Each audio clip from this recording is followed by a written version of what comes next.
Haleluya, puji Tuhan, salam sejahtera bagi kita semua, keluarga GPDI El Shaddai Magelang. Rise up, bangkit, bergerak, berdampak. Puji Tuhan, kita mengucap syukur hari ini kita dapat kembali menikmati kebenaran firman Tuhan. Dan mari kita akan membuka Alkitab kita di dalam Amsal 2, kita akan membaca ayat 10 sampai ayat 11. Sekali lagi Amsal 2 ayat 10 sampai ayat yang ke-11, demikian firman Tuhan. Karena hikmat akan masuk ke dalam hatimu dan pengetahuan akan menyenangkan jiwamu. Kebijaksanaan akan memelihara engkau, kepandaian akan menjaga engkau. Puji Tuhan, renungan firman Tuhan kita pada hari ini yaitu peran hikmat. Puji Tuhan Bapak Ibu, mari kita mau belajar kembali, merenungkan kembali kebenaran firman Tuhan bersama-sama melalui renungan 79 hari ini sesuai dengan pembacaan Alkitab kita. Terlebih dahulu kita akan mengobservasi ayat yang sudah kita baca tadi. Ya Bapak Ibu, jika kita memperhatikan dalam Amsal Salomo ini, setelah menjelaskan bahwa akan ada kehancuran atau akibat bagi orang-orang yang bersikap degil atau keras kepala, tidak mau hidup dalam kebenaran, tidak mau hidup saleh. Ya selanjutnya di sini dalam pasal ini Salomo memberikan penjelasan, kemudian juga menyampaikan hal-hal yang baik, hal-hal yang luar biasa, terlebih khusus bagi orang-orang yang mau taat, yang mau ikut dalam kebenaran. Di sini Salomo menyampaikan berkat dan hasil bagi orang yang mau diajar, mau taat akan kebenaran. Ya di sini dikatakan bahwa berkat yang didapat oleh orang yang mau taat yaitu adalah mereka akan menerima pengetahuan dari Allah dan anugerah yang terbaik dari Allah yang mereka juga rindukan. Kemudian mereka juga akan menerima keuntungan yang sangat besar dari hikmat, di mana hikmat itu akan memelihara mereka dari jerat orang jahat. Kemudian hikmat juga akan memimpin dan tetap menjaga mereka di dalam jalan yang benar. Nah inilah sekilas mengenai hal-hal yang disampaikan oleh Salomo di dalam Amsal pasal 2 ini. Dan kemudian Bapak Ibu interpretasinya. Di dalam pasal ini kita dapat menemukan hal-hal luar biasa tentang hikmat. Dalam hal hikmat juga di sini kita akan diajarkan dan kita juga dapat mengetahui tentang peran hikmat bagi kita umat-umat Tuhan. Karena itulah mengapa sangat ditekankan bagi setiap umat Tuhan, mari kita mau menjadi umat Tuhan yang memiliki hikmat Allah dalam kehidupan kita. Karena perannya itu sangat penting dan sangat kita perlukan dalam kehidupan kita. Yang pertama, peran hikmat itu menyenangkan jiwa. Ayat 10 di dalam Amsal 2 ini dikatakan, karena hikmat akan masuk ke dalam hatimu dan pengetahuan akan menyenangkan jiwamu. Ya, pengetahuan dan hikmat akan menyenangkan jiwamu. Bapak Ibu, jika kita memiliki hikmat Tuhan dalam diri kita, maka sama seperti pembahasan kita di awal tadi, bahwa hikmat itu memberikan keuntungan, salah satunya bagi jiwa kita.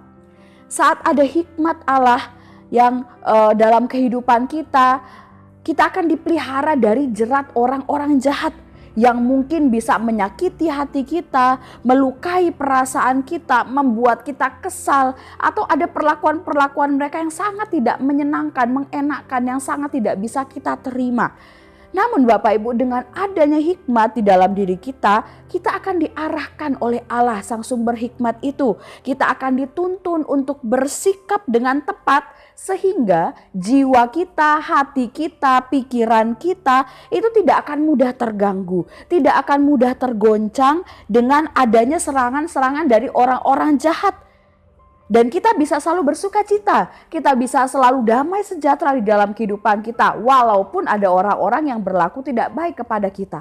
Nah itulah fungsinya, perannya hikmat. Dia memberi kesenangan, menyenangkan jiwa kita, memberi kedamaian bagi jiwa kita. Kemudian yang kedua, peran hikmat. Hikmat inilah yang menjadikan seseorang itu bijaksana. Peran hikmat yang kedua menjadikan bijaksana. Ayat yang ke-11, kebijaksanaan akan memelihara engkau, ya, kepandaian akan menjaga engkau. Kita garis bawahi kebijaksanaan akan memelihara engkau. Dari hikmat kemudian diberikanlah kebijaksanaan. Nah, ini suatu hal yang sudah pasti akan dimiliki oleh orang yang berhikmat. hikmat Tuhan, yaitu tentunya kebijaksanaan ya. Ada juga yang menganggap bahwa hikmat dan kebijaksanaan ini adalah satu kesatuan ya, tidak bisa dipisahkan. Saya akan bacakan satu ayat di dalam Pengkhotbah 7 ayat 19 dalam terjemahan MILT. Demikian firman Tuhan. Hikmat membuat orang bijak lebih kuat daripada 10 penguasa yang ada di dalam kota. Puji Tuhan, ayat yang sangat luar biasa. Hikmat membuat orang yang bijak lebih kuat. Sudah berhikmat, dia bijak, kemudian lebih kuat lagi. Nah, di sini kita bisa melihat bagaimana Bapak Ibu, ketika orang itu memiliki hikmat Allah, sungguh-sungguh dia akan menjadi orang yang bijaksana, bahkan lebih kuat lagi. Ya, karena ada hikmat Allah. Hikmat juga membuat orang yang bijaksana itu bisa lebih kuat dalam menghadapi tantangan, dalam menghadapi masalah. Hikmat juga bisa membuat orang yang bijaksana itu lebih kuat lagi dalam mengiring Tuhan, lebih kuat lagi dalam menjalani kehidupan sehari-hari, mengerti dan kemudian melakukan cara hidup yang sesuai dengan kehendak Allah dan sesuai dengan firman Tuhan.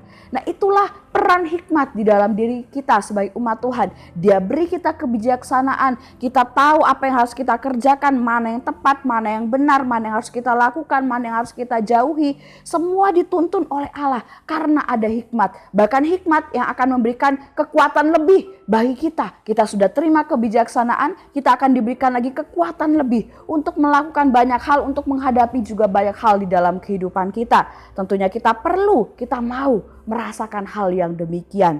Kemudian yang terakhir Bapak Ibu, peran hikmat yang terakhir yaitu adalah menjadikan pandai. Kita lihat di dalam ayat yang ke-11 kembali. Kebijaksanaan akan memelihara engkau, kepandaian akan menjaga engkau. Ya, setelah kebijaksanaan kemudian ada kepandaian. Nah, hal ini juga kita sering dengar dan ketahui ya, bahwa supaya pandai itu perlu hikmat Tuhan. Atau ketika mendoakan anak-anak yang akan bersekolah, yang akan ulangan, pasti didoakan mohon hikmat Tuhan supaya mereka bisa pandai, bisa mengerti, bisa memahami setiap pelajaran. Nah, dan hal ini adalah benar adanya ya Bapak Ibu. Hikmat Tuhanlah yang menjadikan seseorang itu pandai. Hikmat Tuhanlah yang menjadikan seseorang itu cerdas, pintar, pengetahuannya bisa mengetahui banyak hal, pemikirannya baik dan lain sebagainya. Amsal 8 ayat 12 dalam terjemahan sederhana Indonesia saya bacakan. Akulah hikmat, bila engkau menerima aku, engkau juga akan bertambah kecerdikan, pengetahuan dan kematangan berpikir. Ya, sudah dijelaskan kembali dalam kitab Amsal 8 ayat 12 bagaimana ketika hikmat Tuhan itu ada, perannya sangat luar biasa, yaitu menjadikan kita pandai, memberikan kita pengetahuan, membuat pikiran kita ini matang sehingga dapat memutuskan, dapat memikirkan segala sesuatu dengan tepat dan baik. Nah, tentunya tidak hanya dalam hal pelajaran saja Bapak Ibu di dunia pendidikan yang membutuhkan hikmat. Tetapi dalam segala hal di kehidupan kita, kita perlu hikmat. Ya, dan kemudian hikmat memberikan kepandaian. Kita perlu juga kepandaian itu di dalam kehidupan kita. Orang yang pandai itu dapat mengerjakan hal dengan tepat, sehingga hasilnya pun juga bisa baik. Ya, seperti anak-anak di sekolah atau yang berkuliah, ketika mereka pandai, mereka bisa belajar dengan baik, mengerjakan tugas dengan baik, mengerjakan ujian dengan baik, hasilnya pun pasti akan juga baik, nilainya pasti juga baik. Nah, juga demikian dengan kehidupan kita, saat kita diberi kepandaian oleh hikmat, ya, kita pun juga bisa melakukan banyak hal dengan baik, hasilnya pun juga akan baik bagi kehidupan kita. Yaitu pelajaran yang kita bisa temukan tentang peran hikmat. Kemudian aplikasinya Bapak Ibu, apa yang harus kita lakukan supaya kita dapat memiliki hikmat Tuhan ini? Satu ayat yang sangat luar biasa di dalam Amsal 9 ayat 10 di sana dikatakan, permulaan hikmat adalah takut akan Tuhan dan mengenal Yang Maha Kudus adalah pengertian. Jadi cara kita supaya kita bisa memiliki hikmat Tuhan, ya harus takut akan Tuhan. Hidup takut akan Tuhan sepenuhnya. Takut akan Tuhan itu adalah kehidupan yang menjauhi dosa. kehidupan yang dekat dengan Tuhan, kehidupan yang setia dalam hal-hal rohani kepada Tuhan. Itulah takut akan Tuhan. Jadi saat kita hidup takut akan Tuhan, pasti hikmat Tuhan itu pun juga diberikan bagi setiap kehidupan kita. Saya kira dan percaya kita semua rindu menerima, memiliki hikmat Tuhan ini dalam kehidupan kita. Puji Tuhan, Tuhan Yesus memberkati kita semuanya. Bapak Ibu yang diberkati oleh Tuhan, renungan firman Tuhan ini kiranya menjadi kekuatan berkat bagi kita semuanya. Terima kasih bagi Bapak Ibu yang telah mengikuti renungan 79, kiranya dapat menjadi berkat, kekuatan, dan terus meneguhkan iman Bapak Ibu sekalian. Bagi Bapak Ibu saudara-saudari yang ingin didoakan untuk pokok tertentu atau ingin menceritakan kesaksian baik mujizat kesembuhan, pemulihan masalah keluarga dan lain-lain, dapat disalurkan melalui chat WhatsApp di nomor 0813 2742 0088. Mari kita akan sama-sama berdoa.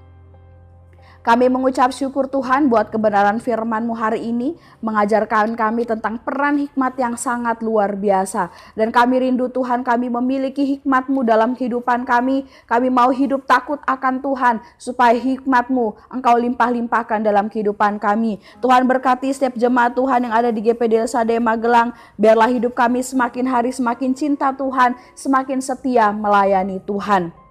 Tuhan, bawalah keluarga GPD LSAD Magelang terus lebih dekat kepadamu. Terima kasih karena Engkau juga mau dekat kepada kami. Kiranya kami dapat lebih mengenal kebenaran tentang Engkau, karena sesungguhnya Engkau dekat pada setiap orang yang berseru kepadamu. Terima kasih Tuhan, kami aminkan dan terima firman-Mu dalam nama Tuhan Yesus. Haleluya. Amin.